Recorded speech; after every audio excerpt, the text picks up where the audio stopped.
Ok, vamos lá. A prova de saúde coletiva está batendo na porta e a gente sabe que é uma montanha de conteúdo. Total. Recebemos um material bem completo aqui, cobrindo de sistemas de saúde, a epidemiologia, passando por saúde ambiental e os grandes abravos, né? Tabagismo e alcoolismo. A missão hoje é hackear essa prova. Exatamente. O objetivo não é só revisar, é conectar as pontas. Não adianta decorar os princípios do SUS se você não entende como o saneamento básico impacta a mortalidade infantil, sabe? Ou porque a gente dá tiamina antes da glicose num paciente na emergência. A ideia é transformar essa informação solta em raciocínio. É isso que a banca quer ver. Perfeito. Então vamos mergulhar nesses temas, começando pela base de tudo. A pergunta que fundamenta qualquer sistema. Como a gente decide quem tem direito à saúde? Essa discussão não começou no Brasil, né? De jeito nenhum. É uma disputa de modelos que vem lá da Europa do século XIX. Basicamente, a gente tem dois grandes modelos que são a origem de quase tudo que existe hoje. Certo. De um lado, o modelo de Bismarck, na Alemanha. A lógica ali era a de um seguro social. Um seguro. Isso. Quem tinha direito? O trabalhador com carteira assinada e seus dependentes. O financiamento vinha de contribuições do empregado e do empregador. Era um sistema ligado ao trabalho, não à cidadania. Ou seja, se você perdesse o emprego, em tese você perdia o acesso à saúde. Era mais restrito. E qual seria o outro lado da moeda? O outro lado é Beveridge, no Reino Unido, pós-Segunda Guerra. A ideia aqui é completamente diferente e é a que nos interessa mais porque é a mãe do nosso SUS. Ah, sim. Beveridge dizia que a saúde é um direito de todo cidadão, ponto. Não importa se você é empregado, desempregado, rico ou pobre. E quem paga a conta? A sociedade inteira, através dos impostos gerais. O acesso é universal. E é exatamente essa filosofia de Beveridge que a nossa Constituição de 88 abraçou. Ela diz: saúde é direito de todos e dever do Estado. Daí nascem aqueles 3 princípios que nossa despencam em prova. E aqui está o pulo do gato desses princípios. Universalidade é fácil de entender. É para todo mundo. Certo. Integralidade já é mais complexo, porque o sistema promete cuidar da pessoa como um todo, da vacina na atenção primária ao transplante de coração. Mas o princípio que realmente testa o sistema, o mais difícil de aplicar, é a equidade. Que não é a mesma coisa que igualdade, e essa é a pegadinha clássica. Exato. Equidade não é dar o mesmo para todos, é dar mais a quem precisa mais. É a equipe de saúde da família que faz mais visitas na área de maior vulnerabilidade, sabe? É a campanha de vacinação que precisa de barco para alcançar uma comunidade ribeirinha. É o sistema reconhecendo que as pessoas partem de pontos diferentes e precisam de suportes diferentes. Entendi. E enquanto a gente foi por esse caminho universal, o nosso vizinho do norte, os Estados Unidos, seguiram um modelo, nossa, completamente diferente. Sim. O modelo americano é majoritariamente privado. Eles têm programas públicos, mas são focados em nichos. O Medicare, que o mnemônico ajuda. Care for the elderly. Isso, para os idosos.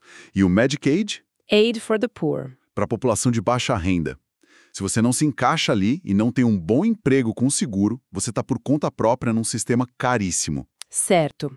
Então temos no Brasil um sistema com princípios ambiciosos, mas, para colocar tudo isso de pé, de onde vem o dinheiro? Quem paga essa conta? Essa é a pergunta, né? E a resposta é: todos nós, de forma tripartite. A Constituição define percentuais mínimos de investimento. Ah, sim, os percentuais. Os municípios são obrigados a investir pelo menos 15% da sua arrecadação, os estados 12%, já a União tem uma regra de cálculo mais complexa. E na prática, como fica essa divisão? Os dados de 2022 mostram que, do total de mais de 400 bilhões de reais, a divisão foi quase equilibrada. A União entrou com os 37%, os municípios com 34% e os estados com o resto, uns 28%. Interessante. O curioso é que, mesmo com esse investimento todo, quando a gente olha o gasto total com saúde no Brasil como percentual do PIB, o gasto privado ainda supera o público. Nossa, sério? Sim. É o inverso de países como Canadá e Reino Unido, onde o Estado é, de longe, o principal financiador. Ok, então temos um sistema com princípios claros e um financiamento complexo. Mas como a gente sabe se isso está funcionando? Como a gente mede a saúde de mais de 200 milhões de pessoas? Aí que entra a epidemiologia. E a primeira dupla de conceitos que os alunos sempre confundem. Incidência e prevalência. Essa mesma. A melhor analogia, e que ajuda a nunca mais errar, é pensar em filme versus foto. Gosto dessa. Desenvolve isso pra gente. Incidência é o filme. Ela mede a velocidade com que novos casos de uma doença aparecem numa população durante um período. Casos novos. Isso, casos novos. Pense na tuberculose. Quando dizemos que a incidência em 2023 foi de 32,4 casos novos por 100 mil habitantes, estamos medindo o risco, a dinâmica. É uma medida de velocidade. Entendi. O filme mostra o movimento. E a prevalência seria a foto. Exatamente. A prevalência é a foto. Ela tira um retrato da população num momento específico e conta todos os casos existentes, novos e antigos. É o estoque. Perfeito. É o estoque de doentes. Por isso, ela é mais útil para doenças crônicas. Quando falamos que a prevalência de hipertensão é de 24% na população adulta, estamos medindo a carga total da doença naquele momento. Faz todo sentido. E a outra dupla que causa confusão é mortalidade e letalidade. Parece a mesma coisa, mas não é, né? A diferença é o denominador. É para quem você está olhando. Mortalidade mede o risco de morrer na população geral. Por exemplo, a taxa de mortalidade infantil. Universo a população toda. E a letalidade?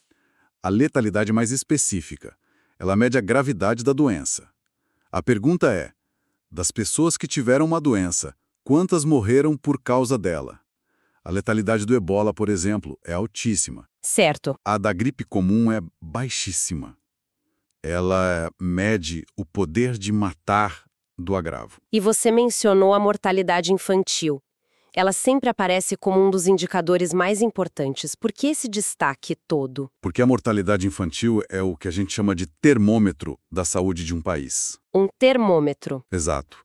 A morte de uma criança com menos de 1 ano raramente por um único fator. Ela reflete tudo: a nutrição da mãe, o acesso ao pré-natal, saneamento básico, vacina, assistência ao parto. É um indicador que sintetiza, num único número, a justiça social e a eficácia do sistema de saúde. Isso conecta perfeitamente com o nosso próximo bloco. A saúde é definida muito mais fora do que dentro do consultório. E o material traz um estudo de caso espetacular para ilustrar isso. A história de Laredo e Nuevo Laredo. É um experimento natural fascinante. Temos 2 cidades, uma no Texas, Laredo, e outra no México, Nuevo Laredo, vizinhas, separadas só por um rio. O Rio Grande. Isso. Mesmo clima, mesma geografia e, o mais importante, o mesmo mosquito, o Aedes aegypti. A lógica diria que a incidência de dengue deveria ser parecida, certo? Certo. Mas não foi isso que o estudo encontrou. Nem de longe. A soroprevalência, ou seja, a porcentagem de pessoas com anticorpos para dengue, era drasticamente maior no lado mexicano. A pergunta era por quê? A resposta não estava no mosquito, estava na casa das pessoas. Nas condições de vida. Exatamente, nos determinantes sociais. Em Laredo, no Texas, 78% das casas tinham telas nas janelas e 36% possuíam ar-condicionado central. As pessoas passavam mais tempo em ambientes protegidos. E Nuevo Laredo não. Muito menos comum. A lição é claríssima.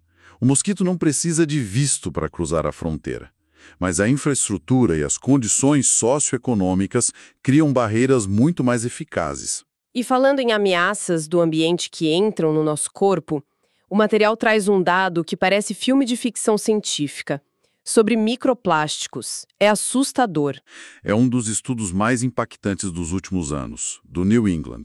Pesquisadores foram procurar por micro e nanoplásticos dentro de placas de ateroma, aquelas placas de gordura que entopem as artérias. Dentro da placa de gordura. Dentro da placa. E eles encontraram. Peraí, você está dizendo que encontraram pedaços de plástico, tipo de garrafa PET, dentro da placa de gordura na carótida de uma pessoa? Exatamente isso. Visível ao microscópio eletrônico. Mas o achado mais alarmante não foi só encontrar o plástico lá. Foi o que aconteceu com esses pacientes depois. O que aconteceu? O grupo que tinha plástico na placa teve um risco 4,5 vezes maior de sofrer infarto, AVC ou morte nos 3 anos seguintes. 4,5 vezes. Nossa! A poluição deixou de ser um fator de risco indireto, abstrato, e se tornou um componente físico da doença cardiovascular. Isso muda tudo e nos leva de volta a um problema ambiental muito mais antigo que o Brasil ainda não resolveu: saneamento. É o nosso calcanhar de Aquiles. Os dados mostram que só 52% do esgoto gerado no país é tratado. A outra metade vai direto para os rios, para o solo. E isso cria o cenário perfeito. Para o ciclo de doenças de transmissão fecal-oral. Cólera, hepatite A, giardíase. A gente ainda perde pessoas por doenças que dependem basicamente de cano. Saindo um pouco do ambiente e indo para os comportamentos que viram problemas de saúde pública, vamos falar de tabagismo? Aqui, pelo menos, os dados mostram uma história de sucesso, não? Sem dúvida. O Brasil é um case mundial. A prevalência de fumantes caiu de quase 35% no final dos anos 80 para cerca de 9% hoje. Foi um conjunto de políticas que funcionou. Impostos, ambientes livres de fumo, as advertências nos maços. Mas há um conceito-chave para a prova que muda a forma como a gente encara o problema hoje. Sim, o ponto mais importante é entender o tabagismo como uma doença pediátrica. Pediátrica? Sim, porque mais de 90% dos fumantes começam a fumar antes dos 18 anos. A indústria sabe disso e mira nos jovens. A prevenção nas escolas é a nossa arma mais poderosa. E essa batalha ganhou um novo capítulo com cigarros eletrônicos, os vapes. Uma ameaça gigantesca. São vendidos como uma falsa aura de segurança com sabores atrativos, mas são uma porta de entrada eficientíssima para a dependência de nicotina. Ok, então o paciente chega no consultório e quer parar.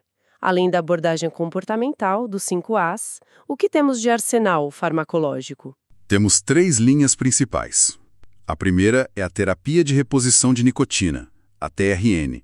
A gente combina um adesivo, de liberação lenta, com uma forma de ação rápida, como a goma ou a pastilha, para fissura aguda. Certo. E as outras opções? Temos a bupropiona, que é um antidepressivo. Ela ajuda na fissura e tem o bônus de diminuir o ganho de peso. A grande contraindicação é para paciente com histórico de convulsão.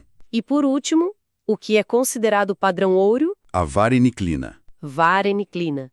Exatamente. A vareniclina é a mais eficaz. Ela é um agonista parcial do receptor de nicotina. Na prática, ela faz 2 coisas geniais. Primeiro, ela alivia os sintomas de abstinência. Segundo, se o paciente tiver uma recaída e fumar, a nicotina não consegue se ligar no receptor. O cigarro não dá mais prazer. Ela age nas 2 pontas do problema. Brilhante. Agora vamos para o último grande agravo, o grande simulador da clínica médica, o alcoolismo. Como a gente rastreia isso na atenção primária? Temos ferramentas validadas. A mais rápida é o questionário CAGE, ideal para triagem. São só 4 perguntas. Certo. Vamos relembrar o CAGE? É o mnemônico. C de cut down. Já sentiu que deveria diminuir a bebida? A de anoide? Isso. As pessoas já te irritaram ao criticar seu modo de beber? G de guilt. Já se sentiu culpado? E E de eye-opener. Já bebeu pela manhã para abrir os olhos. 2 ou mais respostas positivas já é um grande alerta. E se o CAGE vem positivo, ou se a gente quer uma avaliação mais aprofundada? Aí usamos o audit. É um questionário mais longo, com 10 perguntas, considerado padrão ouro porque ele consegue graduar o nível de risco e a dependência. Ajuda a planejar o tratamento. Agora vamos para o cenário da emergência. O paciente etilista crônico, desnutrido, chega rebaixado, confuso. Tem uma síndrome clássica aí, né? A encefalopatia de Wernicke, causada por deficiência de tiamina, a vitamina B1. A prova adora a tríade clássica: confusão mental, ataxia... A dificuldade de andar, cambalhante... Isso, base alargada, e oftalmoplegia, a paralisia dos músculos dos olhos. E aqui vem a regra de ouro do plantão, que salva neurônios e garante pontos na prova. A famosa regra da tiamina e da glicose. A regra de ouro do pronto-socorro. Num paciente com suspeita de alcoolismo crônico e alteração neurológica, administre tiamina antes da glicose. Sempre. Por quê? Porque a tiamina é um cofator para o cérebro metabolizar a glicose. Se você dá glicose primeiro, o cérebro vai tentar usar essa glicose, vai esgotar o restinho de tiamina que tinha, e isso pode precipitar uma lesão neurológica irreversível. Nossa, é um detalhe que muda tudo. Completamente. E tem mais alguma pegadinha de prova com álcool na emergência? Tem uma clássica. A intoxicação por metanol. É o que acontece com bebida batizada, falsificada. O quadro é dramático. O paciente chega com uma acidose metabólica gravíssima e o sintoma mais característico é a alteração visual, que pode ir de visão turva até a cegueira completa por lesão do nervo óptico. E qual o antídoto? Parece contraintuitivo. É o mais contraintuitivo de todos. O antídoto é o etanol, o álcool comum. O próprio álcool. Ele mesmo. O metanol e o etanol competem pela mesma enzima. Ao dar etanol, que tem mais afinidade, a gente ocupa a enzima e impede que o metanol seja transformado nos seus metabólitos tóxicos. A outra opção é o fomepizol, mas o etanol é o que costuma estar disponível. Impressionante. Bom, passamos por todos os pontos. Para fechar, qual seria aquele resumo final? A cola com os pontos mais quentes para quem está na véspera da prova. Ok, vamos lá. Anotem aí. Lembrem da diferença entre Bismarck, que é seguro para trabalhador, e Beveridge, imposto para todos, que inspirou o SUS. Certo.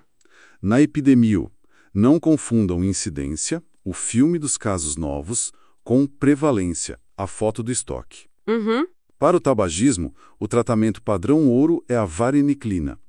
E na emergência, no etilista confuso, tiamina antes da glicose. E no paciente com acidose e cegueira, pense em metanol e o antídoto é o etanol. Com isso na cabeça, a chance de sucesso aumenta muito. Recado dado, uma verdadeira revisão estratégica. Pessoal, boa sorte na prova, foquem nesses detalhes, respirem fundo, que vai dar certo.